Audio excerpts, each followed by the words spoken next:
final saga in Ostracized by the Church. Who touched my clothes? Chidinma's hands curled into fists on her lap. She closed her eyes, pretending not to listen. The preacher started talking about her, not by name, but by story. "There was a woman," she said, voice steady. She had been bleeding for 12 years. In her culture, that made her unclean, untouchable, unseen. But when she heard that Jesus was passing by, she said to herself, "If I can just touch his robe, I'll be healed." "Some of you are bleeding," the woman said, walking slowly down the aisle. "Maybe not in your body, maybe in your heart and your spirit. Maybe no one sees it. Maybe you're tired of hoping." Chidinma felt it. She opened her eyes, the tears hot and sudden. Chidinma's voice cracked. She had never heard herself cry before, not in front of people.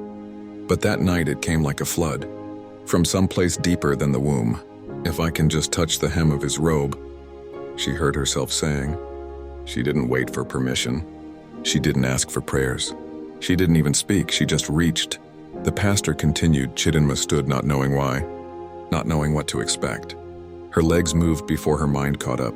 She walked to the front, one step after another, dizzy with something between fear and desperation. The preacher turned and saw her, didn't flinch, just held out her hand.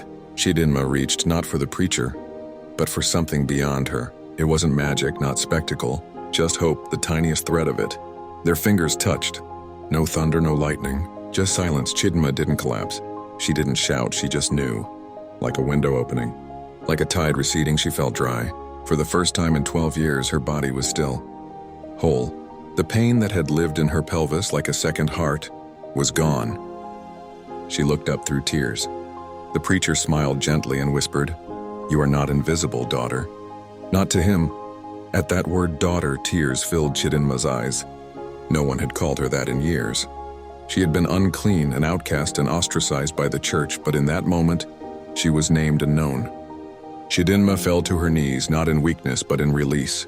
Weeks later, she noticed something strange. No blood. She waited. 1 day, 2 days.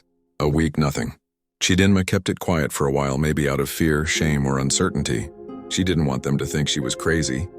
But she knew deep down the river had stopped.